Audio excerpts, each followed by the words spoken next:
शेख रशीद साहब हमारे साथ मौजूद हैं, फैसल साहब साथ ही मौजूद रहिएगा। शेख साहब बहुत शुक्रिया आपके वक्त का। सुप्रीम कोर्ट की जो राय आई है उस पर आपका क्या मौक़िफ़ है?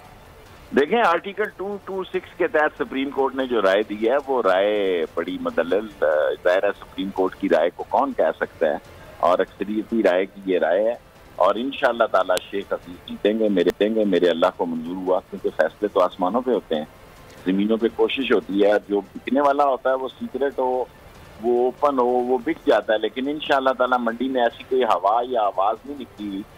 लेकिन एक बात मैं बोल के जरिए और कहना चाहता हूँ कि हमने 24 घंटे में, बजाय इसके कि मैं प्रेस कॉन्फ्रेंस करूँ, जो फजलुर रहमान साहब ने कल इस्लामाबाद पुलिस को कहा, फजलुर रहमान इस्लामाबाद पुलिस को क्रेडिट दें। हमने इकरामुर रहमान के जो बाराकों में कातिल थे वो 24 घंटे में शाहिदुर रहमान वगैरह को पकड़ लिया है और हंगू से रात हमने गिरफ्तार किया है। और इतनी जबरदस्त इस्लामाबाद पुलिस ने परफॉर्मेंस दी है जो मुबारक की मुस्तहिक है। ठीक है शेख साहब, ओपन बैलेटिंग के हवाले से आईनी तरमीम की जानिब हुकूमत क्यों नहीं गई रादर देन सदारती ऑर्डिनेंस?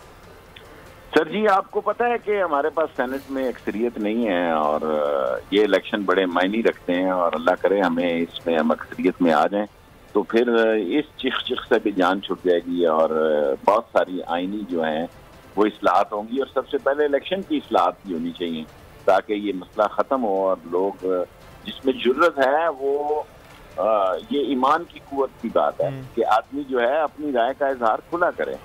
और अब देखें, इस इलेक्शन के बाद अगर तरीके इंसाफ की अक्सरियत हो जाती है तो फिर इंशाअल्लाह ताला आईनी इस्लाहत आएंगी और इलेक्शन इस्लाहत भी आएंगी। तो सर, अब जो राय आई है सुप्रीम कोर्ट की जानिब से, उसमें तो ओपन बैलेटिंग के हवाले से के खिलाफ फैसला दिया गया है कि अब खुफिया बैलेटिंग के जरिए ही वोटिंग होगी। तो क्या आप समझते हैं कि पाकिस्तान तहरीक इंसाफ अक्सरियत हासिल कर पाएगी? इंशाअल्लाह ताला शेख हफीज जीतेगा। मुझे अपने मौला से पूरी उम्मीद है कि इमरान खान को फतेह नसीब होगी परसों 3 तारीख। और यूसुफ रजा गिलानी के हवाले से भी बातें की जा रही हैं कि अगर वो जीत जाते हैं विफाक से तो ऑपोजिशन कहती है कि उनको लॉन्ग मार्च की भी जरूरत नहीं पड़ेगी। देखें, अपोजिशन ऐसी बातें करती है, ये कोई नई बात नहीं है। अपोजिशन का काम है बातें ही करना। मैं तो ये कहता हूं कि 3 तारीख के बाद शायद उनको अपने फैसलों पर नजरसानी करनी पड़े। और 23 मार्च को यहाँ ग्रैंड परेड है, पाकिस्तान आर्म फोर्सेस की अजीम फौज का एक दिन है, और 24 को उनका अरेस्ट होता है और 25 को फिर वो वापस जाते हैं। 26 की उनकी तारीख है, इस पर अस्तर गौर करें और इलेक्शन के हारने के बाद गौर कर लें।